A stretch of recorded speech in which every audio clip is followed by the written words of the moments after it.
Bismillahirrahmanirrahim. Assalamualaikum warahmatullahi wabarakatuh. Warahmatullahi wabarakatuh.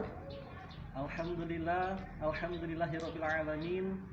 Wassalatu wassalamu ala asyrafil anbiya'i wal mursalin wa ala alihi wa ashabihi ajma'in. Asyhadu an la ilaha illallah wa asyhadu anna Muhammadar Rasulullah. Allahumma sholli ala sayyidina Muhammad wa ala ali sayyidina Muhammad. Baiklah, pada kesempatan kali ini kita akan membahas tentang akhir zaman, ya. Jadi kenapa tema akhir zaman ini harus terus-menerus kita ulang? Kenapa harus terus-menerus kita suarakan? Karena akhir zaman ini adalah masa di mana saat ini kita berada. Dan iman kepada akhir zaman itu tertera dalam rukun iman yang ke-5, ya kan? Iman kepada hari akhir. Jadi hari akhir itu bukan hari kiamat. Jadi yaumil akhir dengan yaumil qiyamah itu beda. Ya. Jadi iman kepada hari akhir itu bukan berarti iman kepada hari kiamat, tapi iman kepada hari di mana berakhirnya kezoliman. Nah, jadi hari akhir itu adalah hari yang dinanti-nanti. Nah, saat ini kita semua itu berada di fase akhir zaman. Jadi akhir zaman ini adalah masa di mana semua rasul, semua nabi, semua wali itu sudah menceritakan dan sudah ditunggu-tunggu oleh semuanya gitu.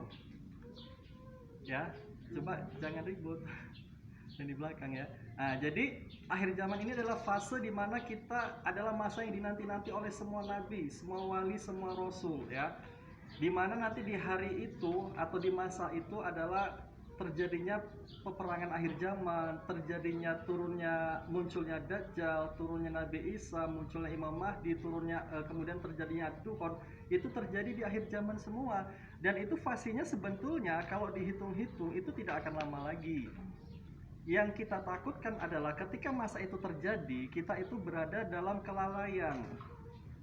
Itu yang kita takutkan. Makanya ini harus terus-menerus kita ulang supaya apa? Supaya kita bisa sadar gitu, bisa aware gitu ya, bisa sadar bahwasanya hari akhir atau akhir zaman itu adalah masa yang sebetulnya tidak lama lagi.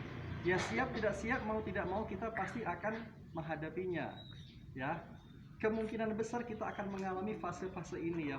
Saat-saat itu akan kita alami. Makanya kita harus punya persiapan.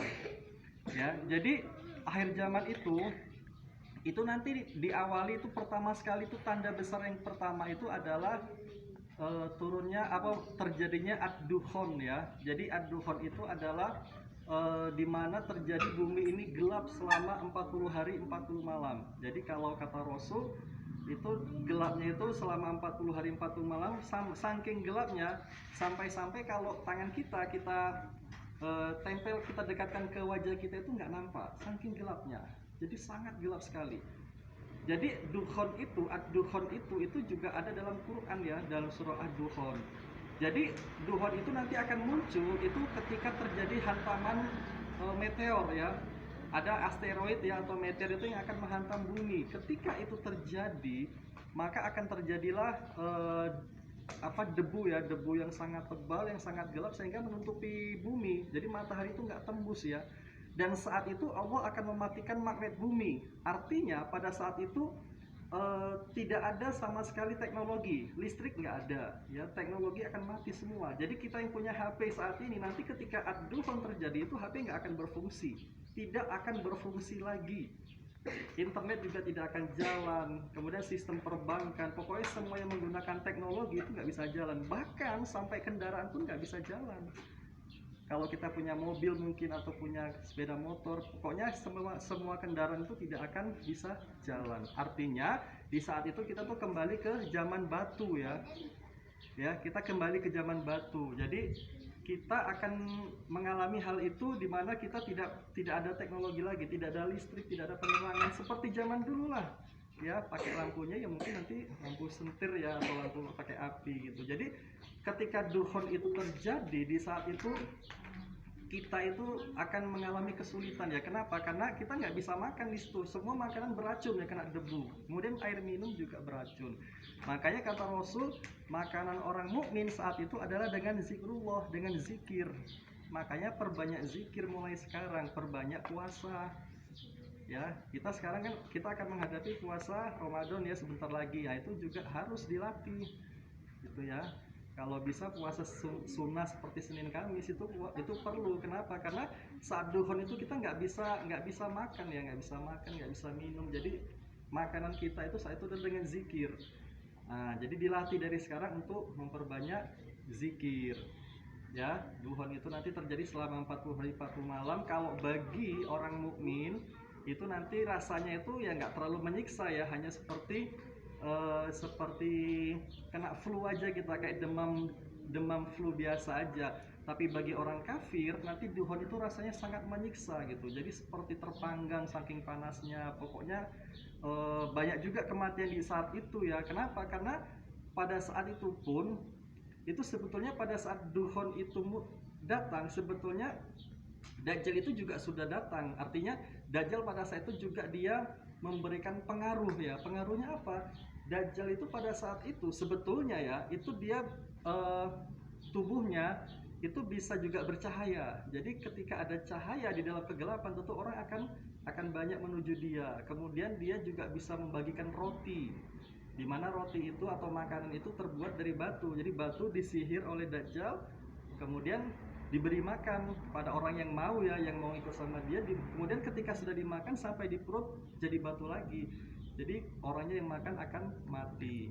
Jadi kita jangan tertipu ya, di saat itu ada kelompok Dajjal yang mereka juga bisa orang yang tubuhnya itu bisa bercahaya. Tapi di saat itu juga sebetulnya ada juga satu kelompok mukmin yang juga bisa memberikan penerangan, yang bisa memberikan cahaya pada saat itu gitu. Jadi ketika ada cahaya maka akan orang berbondong-bondong, ya kan, orang akan berbondong-bondong mendatangi cahaya itu. Makanya dalam surah di Quran kan disebutkan kan, iza za'a nasrullahi wal fath, dan ketika datang pertolongan Allah dan kemenangan, wa ra'aitan nasa yadkhuluna fi dinillahi afwaja, dan kamu akan melihat orang berbondong-bondong masuk agama Allah. Jadi pada saat itu nanti akan juga ada kelompok mukmin, yang kelompok tertentu yang diridhoi Allah, yang mereka bisa memberikan cahaya, yang bisa memberikan nur, sehingga orang-orang yang kegelapan tadi bisa merasa terang.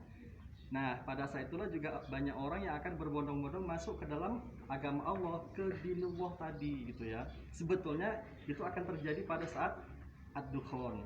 Jadi kita harus mempersiapkan diri ya. Siapa tahu ad-dukhon itu juga akan terjadi nanti tidak lama lagi. Karena menurut hadis-hadis, kalau kita baca, banyak kita telaah, itu sebetulnya masanya, prediksinya itu nggak akan lama lagi.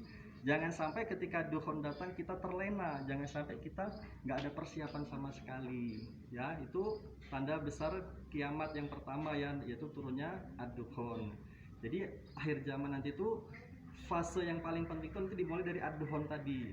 Nanti setelah dukhon nanti itu ada lagi, kemudian akan datang munculnya Dajjal, kemudian nanti juga munculnya Imam Mahdi, kemudian nanti juga turunnya Nabi Isa. Itu nanti akan terjadi terus sampai nanti ketika setelah turun Nabi Isa terjadi kejayaan agama Allah, kemudian nanti turunnya Ya'juj dan Ma'juj, kemudian berhembusnya angin ya, angin yang sangat sejuk, angin dari Yaman, itu angin kematian ya. Nanti pada saat itu orang-orang mukmin ketika angin itu bertiup akan meninggal dunia serentak seluruh dunia. Nanti setelah itu baru nanti akan muncul terbit matahari dari sebelah barat. Jadi orang-orang mukmin itu sebetulnya ngalaminnya cuma sampai fase tanda yang ketujuh ya. Jadi tidak akan mengalami melihat matahari terbit dari sebelah barat, itu melihat kemudian terjadi kehancuran dunia, itu orang mukmin sebetulnya tidak mengalami, karena nanti mereka akan dimatikan atau diwafatkan itu di tanda besar yang ketujuh, yaitu ketika angin bertiup ya dari Yaman, angin kematian atau angin yang berbau harum. Jadi itu saja ya. Jadi pembahasan kita tadi kita fokuskan di tanda yang pertama ya, yaitu turunnya ad-dukhon. Persiapkan diri dari sekarang perbanyak amal, perbanyak ibadah, perbanyak zikir, kemudian upayakan juga puasa ya, terutama nanti puasa Ramadan. Kalau bisa setelah itu perbanyak juga puasa-puasa sunnah supaya kita bisa menghadapi ad-duhon itu dengan selamat. Baik, ini saja tausiahnya. Terima kasih atas segala perhatian, mohon maaf atas segala kekurangan. Wabillahi taufiq wal hidayah. Assalamualaikum warahmatullahi wabarakatuh.